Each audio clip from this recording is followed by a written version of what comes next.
नमस्कार मेरे दोस्तों, जैसा कि आप लोग को पता है कि एसएससी ने अपना एनुअल कैलेंडर आउट कर दिया है और एसएससी सीजीएल की बात करूं तो उसका नोटिफिकेशन मार्च के महीने में देखने को मिलने वाला है।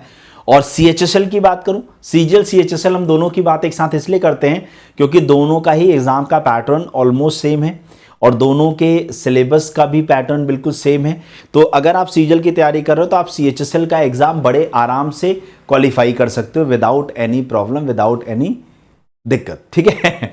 तो मैं आज आप लोग के साथ एसएससी के अंदर आने वाली रीजनिंग जो है, जो कि हाईएस्ट स्कोरिंग होती है, जिसकी वजह से आपकी मेरिट बन जाती है, जिसकी वजह से आपका नाम मेरिट में आ जाता है, उस सब्जेक्ट के बारे में डिस्कशन करने के लिए, उसका सिलेबस डिस्कस करने के लिए आया हूं। साथ ही साथ मैं आपके साथ यहाँ ये भी डिस्कस करूंगा कि वो कौन कौन से टॉपिक हैं जिन्हें अगर आप लोग लगाते हो तो आप बहुत अच्छा कर सकते हो रीजनिंग के अंदर, और आपका रीजनिंग के ऊपर कमांड अच्छा होना कितना फायदेमंद हो सकता है। तो चलिए स्टार्ट करते हैं। देखिए, रीजनिंग की जब हम बात करते हैं तो मैथ्स और इंग्लिश से कहीं ज़्यादा रीजनिंग बिल्कुल आप लोग के लिए गेम चेंजर है। आप लोग के लिए आज के समय का वो गोल्ड है रीजनिंग, जिसकी आपको ज़रूरत है। हाईएस्ट स्कोरिंग होता है, मतलब कम समय में ज़्यादा स्कोर और ज़्यादा एक्यूरेसी के साथ आप दे पाते हो। और टीयर 2 में भी अब रीजनिंग आने लगी है, 30 क्वेश्चन आते हैं। इसका मतलब अगर आपने अभी रीजनिंग तैयार कर ली तो टीयर 1 के साथ साथ टीयर 2 की तैयारी भी आपकी रीजनिंग की हो जाएगी। टीयर 1 के अंदर आपको 25 क्वेश्चन देखने को मिलते हैं 50 नंबर के, जिसमें नेगेटिव मार्किंग आधे नंबर की है। और ये 25 क्वेश्चन आपसे काफ़ी ज़्यादा स्पीड मांगते हैं, क्योंकि इन 25 क्वेश्चन को सॉल्व करने के लिए आप लोगों को समय मिलता है मोटा मोटा अगर मैं बात करूं तो 10 से 12 मिनट। लेकिन जब हम मेंस की बात करते हैं टीयर 2 की, तो यहाँ 1 घंटे में आपको मैथ्स और रीजनिंग के 60 क्वेश्चन करें, 30 क्वेश्चन मैथ्स के, 30 क्वेश्चन रीजनिंग के। इसका मतलब यहाँ अच्छा खासा समय है। लेकिन यहाँ नेगेटिव मार्किंग 1 नंबर की हो जाती है, और चूंकि यहाँ से फाइनल मेरिट बनती है, टीयर 1 क्वालिफाइंग नेचर का है, टीयर 2 से चूंकि फाइनल मेरिट बनती है, इसलिए टीयर 2 में परफॉर्म करना आप लोग के लिए कंपलसरी हो जाता है। और यहाँ पर जो क्वेश्चन है वो क्रिटिकल रीजनिंग यानी assumption, argument, course of action के ज़्यादा आते हैं, 7-8 क्वेश्चन तक आते हैं। तो उनको अच्छे समझना और करना होगा। रीजनिंग के 3 हिस्से होते हैं बेटा, एक होती है वर्बल रीजनिंग, दूसरी होती है नॉन वर्बल रीजनिंग, और तीसरी होती है एनालिटिकल एंड क्रिटिकल रीजनिंग। यही जो एनालिटिकल एंड क्रिटिकल रीजनिंग है, इसी में मेंस में दिक्कत आती है आप लोगों की। ठीक है। तो जब मैं बात करता हूं वर्बल रीजनिंग की, तो वर्बल रीजनिंग के अंदर कोडिंग डिकोडिंग के 2 से 3 क्वेश्चन तक, एनालॉजी के 3 से 4 क्वेश्चन, ऐसे ही क्लासिफिकेशन का एक टॉपिक है। हाँ, क्लासिफिकेशन का एक टॉपिक है, वहाँ भी 3 से 4 क्वेश्चन, सीरीज के 3 से 4 क्वेश्चन आप लोगों के, मिसिंग नंबर के 1 से 2 क्वेश्चन आप लोगों के, ब्लड रिलेशन के 2 क्वेश्चन, और मैथमेटिकल ऑपरेशन के 3 से 4 क्वेश्चन आप लोगों के एग्जामिनेशन में पूछे आते हैं। ये वो टॉपिक है जो बहुत ज़्यादा वेटेज रखते हैं आप लोग का टीयर 1 के अंदर भी और टीयर 2 के अंदर भी। उसके बाद नॉन वर्बल रीजनिंग की जब अपन बात करते हैं तो वाटर मिरर इमेज हो गया, पेपर फोल्डिंग एंड कटिंग हो गया, एम्बेडेड फिगर सीरीज हो गया, क्यूब एंड डाइस हो गया, वेन डायग्राम हो गया, और फिगर काउंटिंग। और साथ ही साथ वेन डायग्राम के साथ साथ आप सिलोलिज्म का टॉपिक भी यहाँ पर मेंशन कर सकते हैं। और इतने टॉपिक अगर आप लोग तैयार कर लेते हो नॉन वर्बल के, तो आप आराम से 7-8 क्वेश्चन पाओगे पेपर के अंदर। फिर आता है क्रिटिकल रीजनिंग का पार्ट, और ये बेसिकली मैं आपको बताऊं तो टीयर 2 से संबंधित ज़्यादा होता है। यानी बेसिकली इसको टीयर 1 के लिए आपको कंसीडर नहीं करना, ये टीयर 2 के लिए। Statement and conclusion, statement and assumption, course of action, और ये जो सोशल इंटेलिजेंस और इमोशनल इंटेलिजेंस है, जब मैं इसकी बात करता हूं तो ये बेसिकली डिसीजन मेकिंग होती है। इस टॉपिक को हम किससे जानते हैं बेटा? डिसीजन मेकिंग से। डिसीजन मेकिंग का मतलब क्या होता है? जैसे आपको मैं एक सिचुएशन दे दूं, आपको किसी सिचुएशन में डाल दूं, और अब आपसे बोलूं कि वहां पर आपका क्या डिसीजन होगा, तो वो सिचुएशन बेस्ड रीजनिंग जो होती है वही आप लोग की कहलाती है क्या? डिसीजन मेकिंग वाला पार्ट। ठीक है। तो यही ऐसा ही कुछ कि वहां पर आप लोग को कुछ एक कंडीशन दी जाएगी और उस कंडीशन में आपको अपना रिस्पॉन्स देना होगा। तो टीयर 1 के जो मोस्ट इंपॉर्टेंट टॉपिक्स हैं, कितने क्वेश्चन के साथ आते हैं? नॉन वर्बल के 3 से 4, कोडिंग डिकोडिंग के 2 से 3, एनालॉजी के 2 से 3, सीरीज के 2 से 3, और मैट्रिक्स एंड वर्ड फॉर्मेशन के 1 से 2। वहां पर स्पीड का सारा खेल है टीयर 1 के अंदर। बट जब हम टीयर 2 में जाते हैं, मैंने आपको बताया ना, क्रिटिकल रीजनिंग जो एनालॉजी वाली, वो जो अजम्पशन आर्गुमेंट वाली थी, उसका वेटेज बढ़ जाता है।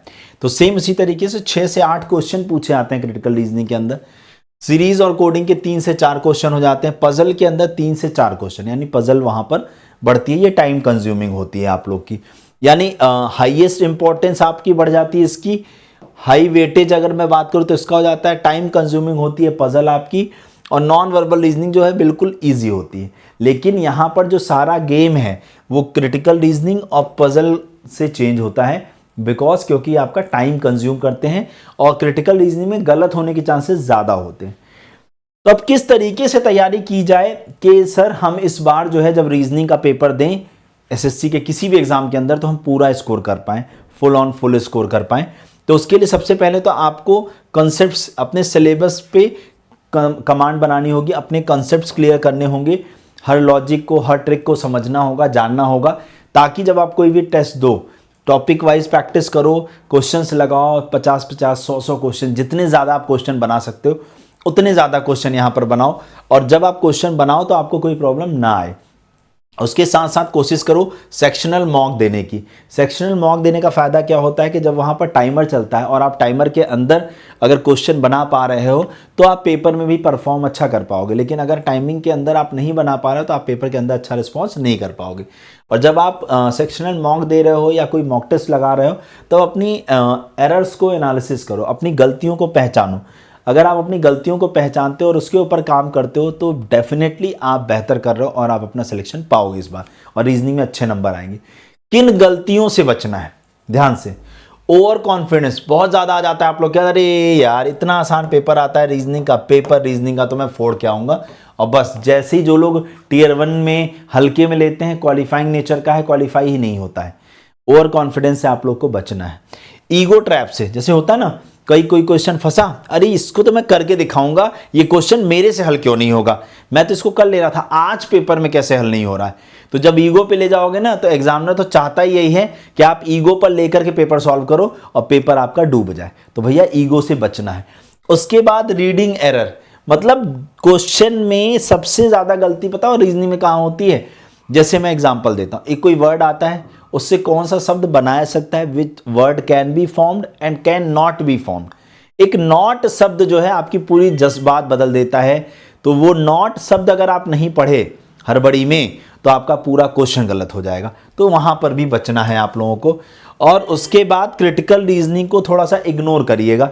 मेंस के पेपर में भी मैं बात करूं तो आप कोशिश करना कि उसको छोड़ना पहले, फिर बाद में अटेम्प्ट करना। लेकिन पहले अगर 6-7 क्वेश्चन है, 23 क्वेश्चन मेंस में पहले बना लेना, उसके बाद क्रिटिकल रीजनिंग को लास्ट में अटेम्प्ट करना, ठीक है। तो ये अगर आप फंडे अपनाते हो तो डेफिनेटली आप अच्छा कर पाओगे। तो अब की बार एसएससी पार सही डायरेक्शन से रेगुलर बेसिस पर कंसिस्टेंसी से अगर आप पढ़ाई करते रहोगे तो इस बार आप लोग की जो तैयारी है वो आपको एसएससी सीजीएल के अंदर सिलेक्शन दिलाएगी। और अगर आप मेरे साथ फ्री रीजनिंग यूट्यूब क्लास चाहते हो, अगर आप मेरे साथ फ्री यूट्यूब रीजनिंग क्लास की टाइमिंग जानना चाहते हो, रीजनिंग क्लास की टाइमिंग क्या है, रीजनिंग क्लास टाइम क्या है, तो वो होती है बेटा रोज शाम को 7 बजे, रोज शाम 7 बजे, रोज शाम 7 बजे। रोज शाम को कितने बजे होती है बेटा, रोज शाम को 7 बजे। रोज शाम को 7 बजे आप मेरे साथ जुड़िए और डेफिनेटली आप जो है अपने एग्जाम के अंदर, अपने सिलेक्शन के अंदर सब कुछ अच्छा कर पाओगे।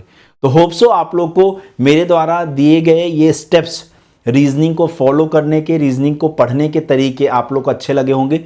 और अगर आपको अच्छा लगा है तो आप मेरे साथ रोज शाम को 7 बजे जुड़िए।